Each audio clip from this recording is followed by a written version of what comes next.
Good afternoon, everybody.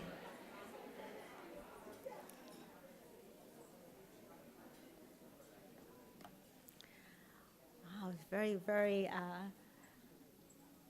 good audience. Not used to having silence on my first good afternoon. My name is Maeve Coburn. I'm from the class of 1992, so I want to call out 1992. I hope you enjoyed your lunch and that you had a chance to have some quality face-to-face time.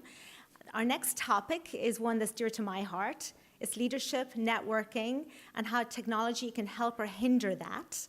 I'm going to be introducing Carla in a second. The format is a fireside chat and with Renee, Renee Gosline, that Carla will interview. It's going to be meaty.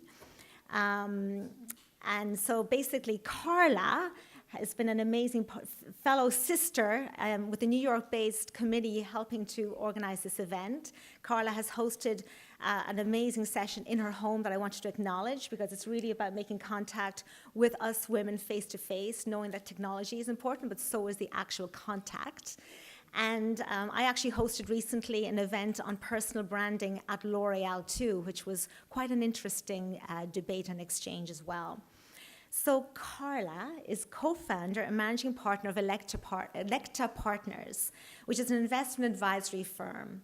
Carla has an extensive experience working with investment bankers and private wealth families and individuals. She's worked for Barron's Capital, JP Morgan, UBS, and Banamex, and she is basically has deep knowledge when it comes to capital markets and wealth planning knowledge. So with that, I'm going to hand it over to Carla. Thank you. Thank you, Maeve. Thank you. Well, it's a real pleasure to be here with you all today. We started planning this, I don't know, maybe a year and a half or almost 2 years ago.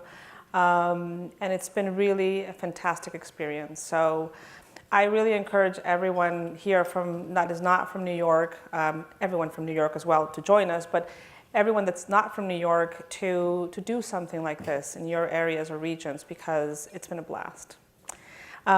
So I'm here with Renee, and I've been getting to know Renee, and it's been really nice because she brings something that I think is very important for all of us. And a great segue from the previous chat where we started talking about personal branding and networking and what that means for us this day and age.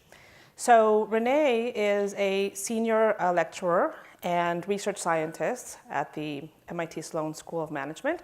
She is also a scholar for the MIT Center for Business, Digital Business, and one of the top 40 the world top 40 professors under 40, and my favorite, which is an iron professor.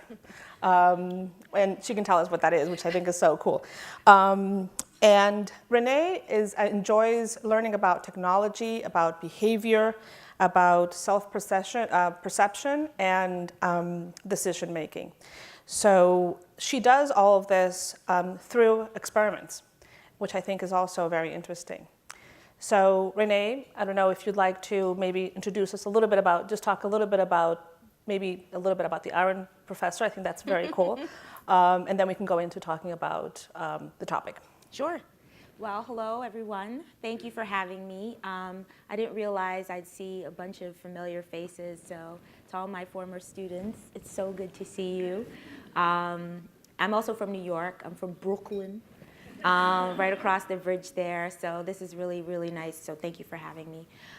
So what's an iron professor? If you've ever seen Iron Chef, I do not cook very well. However, the Sloanies, the MBAs, do get to decide who the iron professors are, and I was fortunate enough to be chosen one of those iron professors. So it's very nice, so thank you if anybody in the room was involved in voting that in. So what do I do? So at Sloan, I've transformed a little bit during my time at Sloan, and really have become super excited about applying the research that I've conducted. I used to, prior to academia, have a real job in the real world and be a practitioner. And I think that that sort of has always informed the kind of research that I found to be compelling and the way that I like to pursue it. So what I get to do all day is to run experiments and think about how technology affects human decision making. So human decision making in behavioral science is actually a pretty old field, right? And sort of it goes into sort of how we have these kind of automatic systems and processing. And then we also have sort of more conscious processing. And what happens when one sort of is at the expense of the other. But what fewer people look at, and what I spend my time thinking about, is how technology can help us with that processing and get us to better choices and decisions with regard to how we spend our money, how we spend our time, and how we take care of our health. And so I run experiments that look at aspects of that. So what does that have to do with leadership? Well, during the conversation today, we'll talk about sort of some of the research that I've done and other research of my colleagues, but spoiler alert, what it means is that we are evaluating others and ourselves, and people are evaluating us at all times. So the question becomes, how can we be deliberate in aligning the way in which people evaluate us with the way in which we want them to sort of perceive us? And how can technology help and sometimes hinder that process? So I would like to start maybe thinking about behavior and how we are wired, and how do you think that impacts how we see ourselves or how others perceive us? Super. So I don't know about you, but I went to the ladies' room before the session, and I saw the ladies' room sign. So I've gone to the ladies' room before. And so, as always, I walked into the door that said women. And when I walked in, you may have used the ladies' room today, I was faced with something that did not compute. Now, I just want to first of all thank the organizers of this conference, not only for this conference, but also for having the presence of mind to know that we needed more than one ladies' room.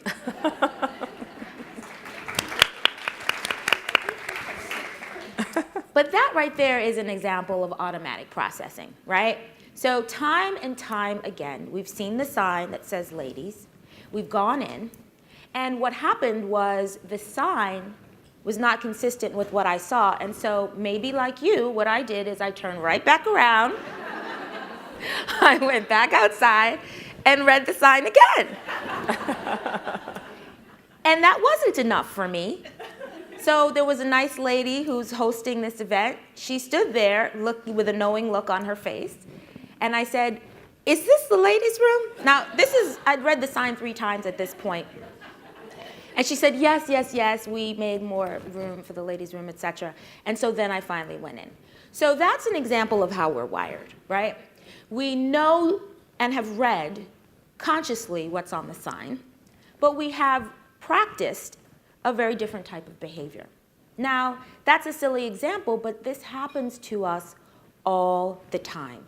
And the thing about it is we don't realize it's happening. So for the students in the room that I've had, I always show a symbol of the iceberg, right? And what is the important thing that we know about an iceberg? Well, the tip is the small part, and really the most of the iceberg is beneath the surface.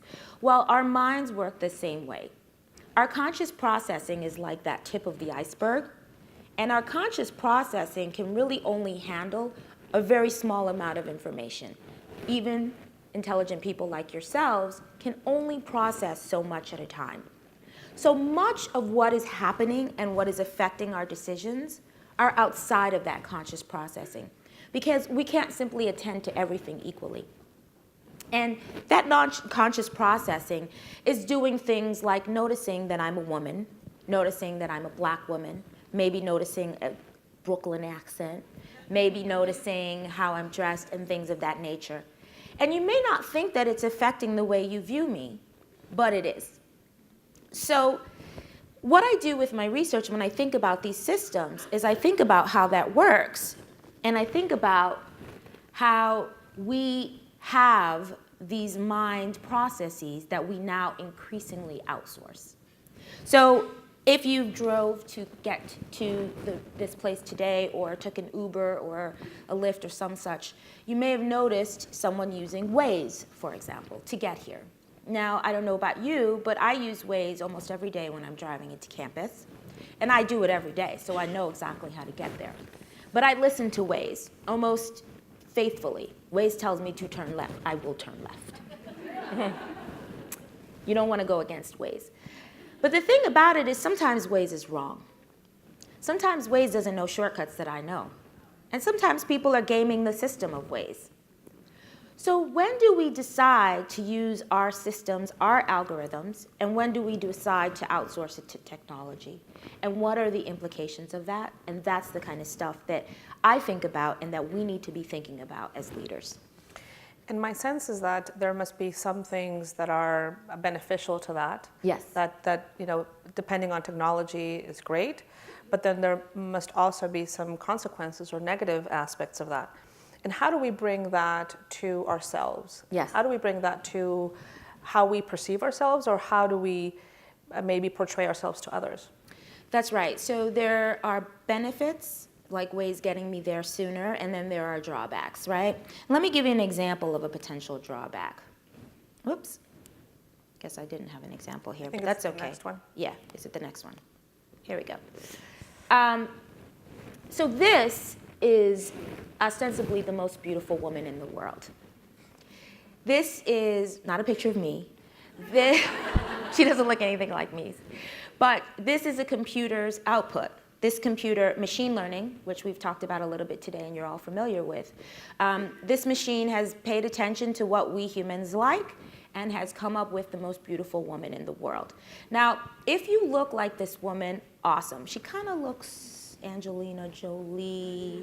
If Angelina Jolie and Kim Kardashian had a baby or something. But if you don't look like that, what does it mean, right?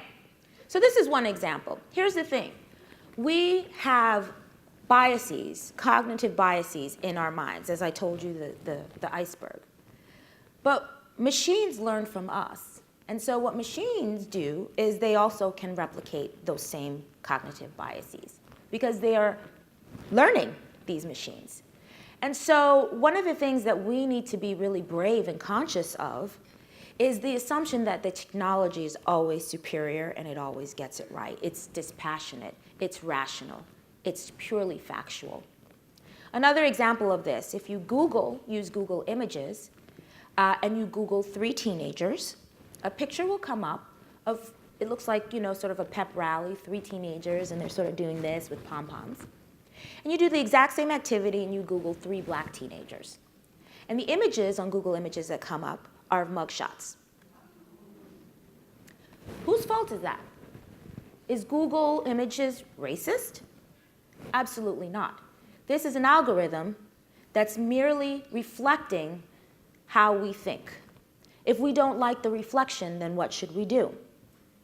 So the question becomes, for us, as we think about ourselves, the first mistake to make is to ignore or to act like it's not there. So if you ever hear someone say, well, I don't see color, I'm colorblind, or I don't see gender, I'm gender blind. They're trying to come from the right place, but that is not the right place to begin.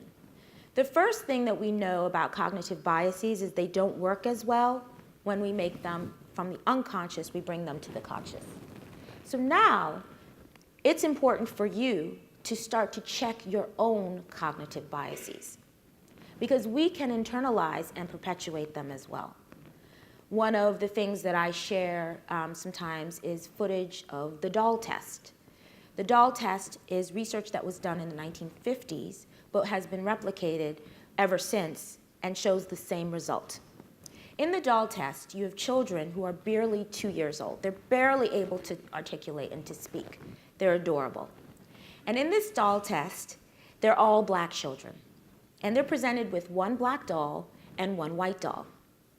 And then they're asked a series of questions, always the same questions. Which one is the good doll? Which one's the beautiful doll? Which one is the smart doll? Which one is the nice doll? And invariably, these black children point to the white doll over and over again. And then, when they're asked, which doll is the nasty doll? Which doll is the dumb doll? Which doll is the bad doll? They point to the black doll. And then they're finally asked, which doll looks like you? And they point again to the black doll. These are children who are barely 2 years old.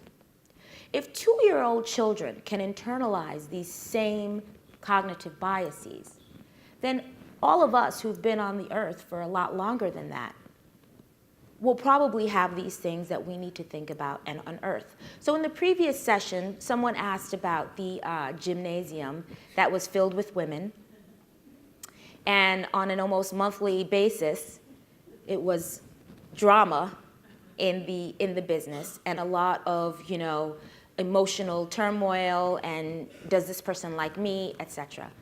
And as I was sitting there thinking about that question, I started to think about my initial reaction and as I started to unpack it. And one of the things that came to mind to me was research that suggests that female leaders and female bosses have characteristics that are most likely to be associated with employees who find their bosses to be inspirational. Better listening, thoughtfulness, empathy, creativity, changing a bathroom from men to women. If that's the case, then we also know from research when people trust you more and feel more comfortable with you, they're more likely to speak to you in less formal ways. Linguistic research, for instance, has shown that people are more likely to use slang and revert back to their own kind of home type of talk when they're talking to people that they feel comfortable with. So if you spent a little bit more time with me, my Brooklyn accent might come out a little bit more, or maybe my West Indian accent, which is where my family is from. So what that says to me is that your group, if they feel like they can come to you with their drama, likely reflects the fact that they feel that you are special and unique because you are a female boss. And it's the blessing and the curse, perhaps, of being the woman boss, or the one black person in the room, or the one immigrant. But you've got to do a little bit more work. So the question becomes, do they trust you more? And is that why they feel comfortable sort of taking off their armor with you? The second thing becomes, what do you do about it? Now, in my life, I've been fortunate enough to have 1 or 2 people who look like me and were able to sort of give me some support. And when someone who looks like you and that you trust feels comfortable to tell you, listen, you're messing up here, you really take that to heart. Some of the research that I've done has looked at how people take advice in social networks. And essentially what you find is that people give more weight to critiques that come from people that they trust, strong network ties. So this is also an opportunity for you to tell those women, hey, let's get it together, and they'll likely be more willing to listen to you and be able to grow from that because they felt like they could talk to you and they felt that here's someone who probably has my interests at heart. So what it means, this process, for us as leaders is not only checking and dealing with these external cognitive biases that come with the territory, but also checking ourselves and wondering sort of what assumptions we have and that we make and how we can unpack them, particularly when we are parts of the architecture of technology. And in going into a little bit deeper into that, so how can then we take that information that we build ourselves or that we get from others to actually help us create either a personal brand or help us take us to the storyline that we want to create for ourselves? Because I think in a way it's important to take all that information, but then also what does that mean for us and for our lives and again, eventually to our careers? Yeah. So you said sort of the story, and I think that that's a powerful word. When we think of stories, we tend to think of Jack and Jill or, Once Upon a Time, and they all lived happily ever after. And we won't unpack what all of that, sort of has meant for women from the very beginning, because we could have a whole seminar on the whole Cinderella mythology. But when we think of stories, we tend to think of the domain of children. And in fact, what we do as humans is we weave together information and data points into a narrative, right? That's essentially what big data is, right? It's taking all of these data and making sense of these data to say, this is what's happening, this is the story, right? And human beings navigate their world via sense-making. It is one of the things that we feel necessary to do in order to feel like this world makes sense. So we come up with answers and we come up with stories. Now, the thing about stories and narratives is that it is the oldest form of human communication, right? All of the cave drawings, and those are just simply stories. But stories are actually more influential than that. I'm going to move to this. The thing about stories is that our brains on stories work differently. So if I gave you the same amount of information in a list form, and you studied it and tried to memorize it, turns out you'd be more likely to remember that information or to encode it, which is the first step in your cognitive process, if that same information were in a narrative structure, were in a story, right? That's part of the reason why children learn in story form. It leads to higher encoding. That encoding then increases the likelihood that that same information will be retained and stored. It's held on into the mind. What that then means is that because it's stored, it's more likely to be retrieved at the point of decision making. So this is a general phenomenon that we understand. And some of the research that I've done in these experiments has looked at this with regard to how people make choices, with regard to products, but also with regard to stories that they hear from other people. In the current issue of Sloan Management Review, we talk about this and how stories from consumer to consumer or person to person are extremely influential in people's decision making. So we looked at these stories in a variety of contexts. People talking about cars, people talking about how they spend their money, people talking about health. And it turns out that a story is 36% more persuasive when it's coming from another person than if it's coming from an organization, from a firm, or just information given to you in a non-narrative form. 36% more. What does that mean for you, and that means for you in your leadership style? It means that you should be deliberately thinking about what your narrative is. It means today, and maybe right now, you should be thinking about how you got to where you are, where it is you're trying to go, and why that makes sense. It's an important thing for a couple of reasons. One, it helps you to codify the journey and actually can provide motivation for you to complete that story that you yourself have generated.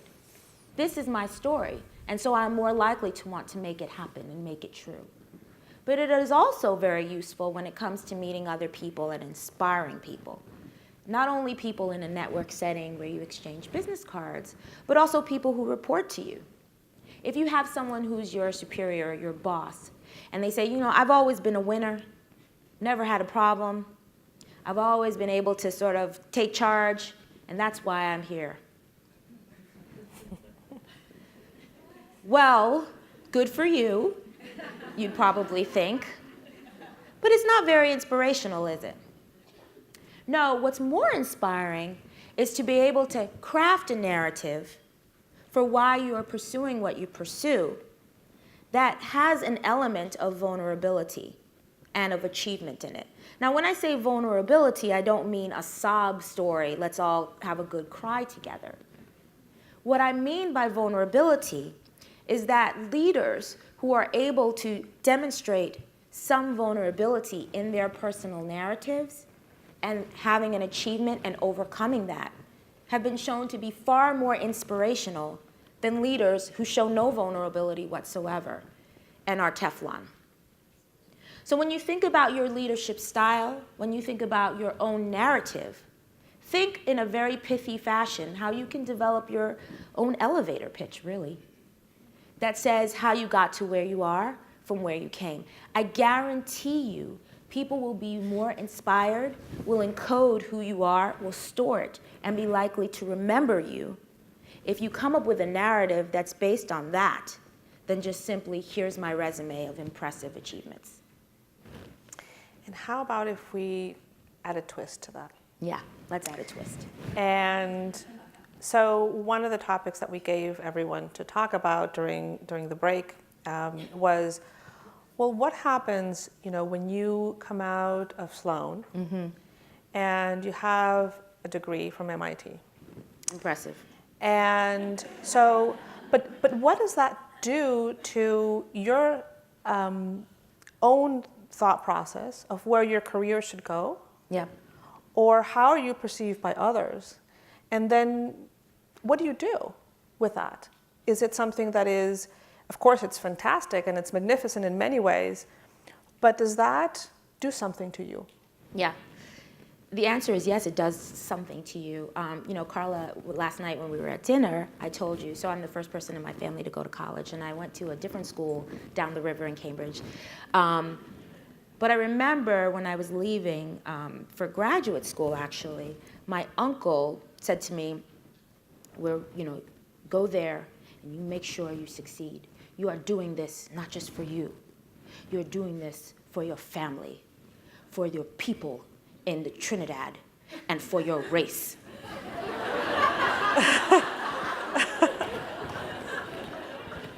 No pressure. Right.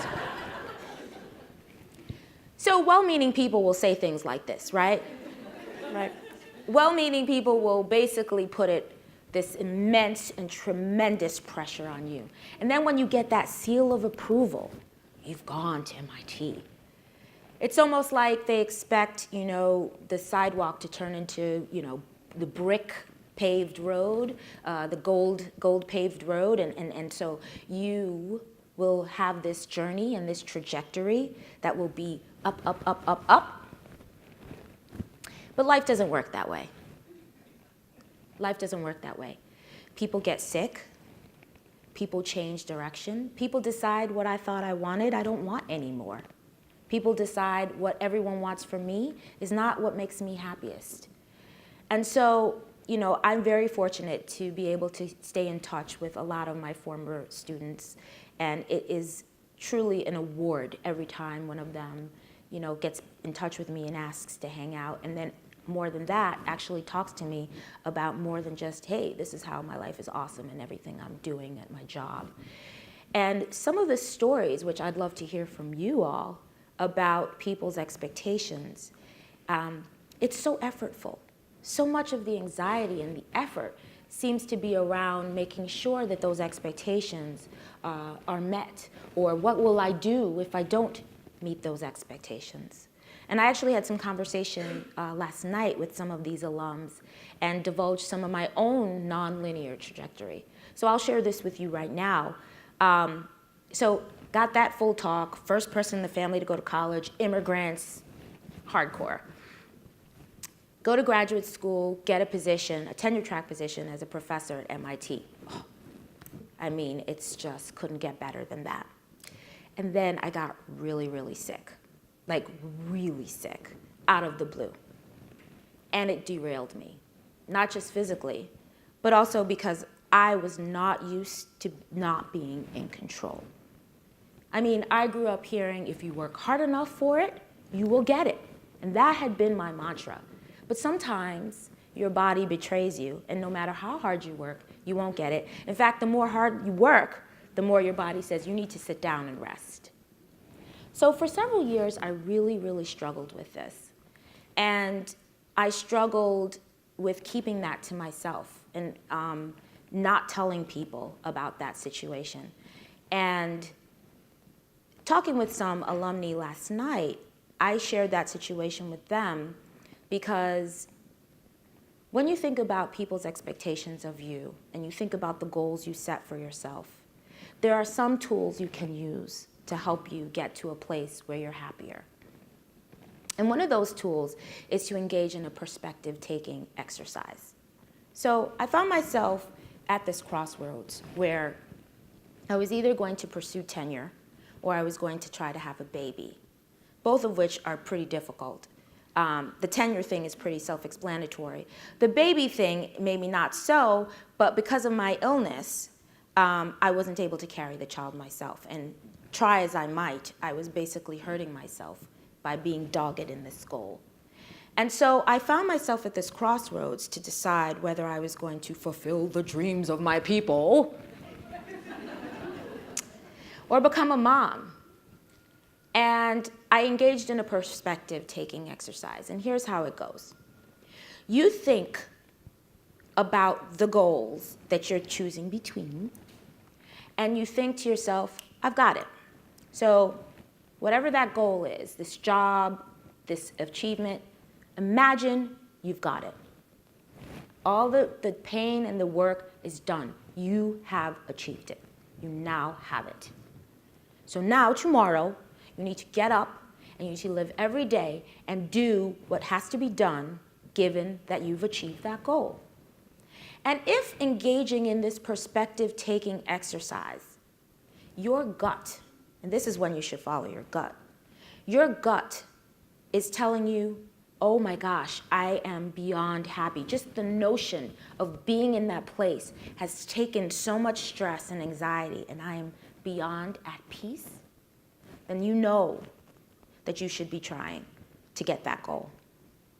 But if you do this perspective exercise and you take the perspective of having achieved the goal and you feel all right, but you still have the longing for the other thing, or it's not bringing you to full peace, then that's telling you something too. And so the question becomes, how do you tell people that you're not going to do what they expect of you? That's when the narrative comes back in. It may look crazy from the outside, but maybe you can use this narrative to help people understand that there's a story that you're writing and that your decision is part of that story. And that story is only yours. But that story has a happy ending. And that happy ending may not be a bank account that looks like this or a title that looks like that. That happy ending may be success as it means to you. And the way that you get people, whether it's your mom, your dad, your fellow classmates, or my uncle over here, to be in sync with that goal is to express that story to them. Help them encode it. Help them go there so that they then can do perspective taking as well. I think that's fantastic, and thank you for sharing that with us. I think, instead of asking for questions, I think it would be nice also to just hear from you and have a dialogue with Renee. Any suggestions or perspectives on how to build that story or set those goals, I think would be very helpful. I think we received a couple of emails before the conference regarding some of these challenges or how to break the mold and not necessarily do what people expect of you, but do something that is really your goal and your dreams or your aspirations. So we would like to invite you to share with us some of those experiences or ideas. I don't know if the mics are available. So would anyone like to start? I'll be brief.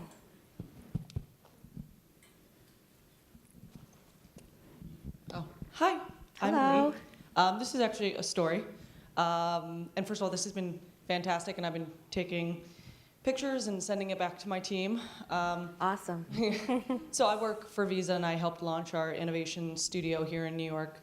And what we do on an ongoing basis is tell stories to our clients, help co-create frictionless payment solutions, which are driven by customer experiences, and actually sharing what the friction points are, how people are thinking about how they experience it actually ends up being more powerful than an ROI business case. Mm-hmm. So firmly from a business perspective, I believe in this. But my personal story, which has been interesting, is in the last 2 years, I have started dabbling in stand-up comedy. Good for you. That's awesome. Fantastic. Thank you. And only from the side of it is cathartic. It helps me figure out what actually translate to people. How do you create connections? How do you make yourself vulnerable? And one of the things that I've found is that as a result of that, a lot of people have said to me, "Is that the goal? Are you?" And I will be very frank in saying I've had the chance to be on stage with like a Jerry Seinfeld or a Jim Gaffigan, and people say, "So is that the goal?" And one thing that I think has been amazing is to say that actually helps me do what I'm actually truly passionate about, which is my work. But what I'm able to work out on stage and what I'm able to do is connect with people and be better at the thing that actually makes me tick, right? And last night I had the most wonderful conversation with Ruth Summers. Where are you? If she's here. Right here. And last night we were having a moment where we were talking about just life decisions and different elements, but I won't go into it just because it was a personal conversation.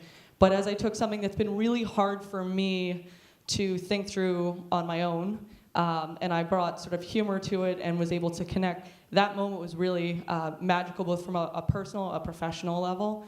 And so I just want to say that it's been fantastic to hear you say this, and you've helped me sort of put the science behind something that I truly believe, and I look forward to taking this back to my team at Visa and using it with how we think about our clients, and also, how I think about this journey that I've been on. So That's awesome. Thank you.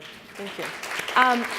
I should mention that I do heavily encourage improv. I don't know if you've, I'm assuming you've done improv. I heavily encourage improv for my students, all of my students, in helping them build resilience, which is a very important trait for leaders because challenges will arise and you need to learn how to sort of come back, but particularly for women. Reason being, there hasn't been a woman leader or MBA student that I've spoken to who hasn't had a situation to share where something sort of was said that was untoward, where the record scratched. I had students tell me about, being asked to kind of get the coffee and the donuts and, all kinds of stories that we could all relate to, and, we'll hold hands and talk about it later. But improv and comedy is an amazingly sharp tool for navigating those situations. Not because you make light of it and sort of move on, but comedy can be an incredible way to put someone in their place without making them feel like you are the heavy, right? And it comes naturally to me because I am from Brooklyn and I'm sarcastic. But if it doesn't come naturally to you, practice beats innate aptitude every time. So you don't have to be someone who feels naturally like they could get on stage, but you can use these tools to develop it. And I promise you, as you've said here, they will bear fruit. Great. Okay. So my name's Jennifer Jordan, and I'm from the first class of the regular executive MBA from 2010 to 2012. So that might tell you a little bit about me, that I was 45 years old when I started that program. So I'm of the generation of women where we had a set of women above us who we thought were going to break through the glass ceiling, and we just kept our heads down and kept working. And it seemed like a risk to actually step off that track when I was younger and do my MBA. So I waited. And then I got to Sloan, and in the first week, 2 of my classmates said, "What is it that you want to do?" And I said, "Well, at some point, I want to have my own venture capital fund and invest in women because I believe we need to do this. I actually want to invest in the best entrepreneurs that I can. And I have a very strong belief that if we open the funnel widely for women entrepreneurs and we invest in the best male founders we can find and build the culture we want in those companies as the members of the board, as the investors, we will get better returns. Because we're working on both sides of the equation, right? So I firmly believe this. And at the time, my friends said to me, "Oh, you can totally do that. We can get together $2 million, and we'll probably get to $20 million right away." And I hesitated because I felt, like many women of my generation, that you couldn't do that unless you really knew what you were doing. And you needed to go and get some experience. So I joined another firm. And for the last 5 years, I've been kind of chugging along. It's a very small firm. We've been slowly making investments. I'm building my track record. And now we're ready to go. And the feedback still is, you don't have enough track record. And I'm afraid, because for 5 years I've been investing and watching women come into my office and watching the angel groups in town invest in women. And I can see that the cliff for those companies is coming. And I don't want us to make a self-fulfilling prophecy that women can't scale. Because within that set of seed investments, there are some that really need more capital and that will be successful and will scale. And we need to find them, and we need to get them the right amount of capital, because they're not breaking through at the pace that matches the amount of investment that's been done. So I'm just, your perspective-taking exercise is very, very helpful for me when I think about that moment of risk to launch something new. And ask myself, instead of beating myself up for why I didn't do it sooner at the moment when it seemed right there, to just put it out there that we're going to do it now. So anyway, that's my story, and I thank you for your... Thank you. No, thank you. And that resonates with me because research shows that before going for a promotion, women feel like they have to have 100% of the qualifications before they even throw their hat in the ring. For men, it's 60%. And I'm working very hard on checking my own bias. Yeah. Because I'll stand up and say this: if you're a woman evaluating investors and you were raised like I was describing, where you kept your head down and you did your job and you learned to play the game better than the boys, then it turns out that you also got really well trained with all those biases and how to be even harder on your entrepreneurs when they walk through your door. And so I'm asking myself a lot about the Kaufman research around promotion versus prevention questions and the responses that I'm taking in and judgments I'm making when I'm hearing the answers to those questions. So I think those are places where we have to start. Absolutely. Thank you. Hi. So my expectations going into Sloan were the same as the society culture my family had for me. I went in thinking that I'm a problem solver. I like strategy. I want to do consulting strategy. And when I got job offers, I worked 1 year in consulting, and then life happens. And I had 2 kids through Sloan, 5 and 8 at the time, so a year later they were like 6 and 9. And I realized that I'm not spending enough time with them, and I just happened to fall in love with the sport my daughter was practicing, which I had no idea about before, which was rhythmic gymnastics. Nobody knew what that was in America at that time.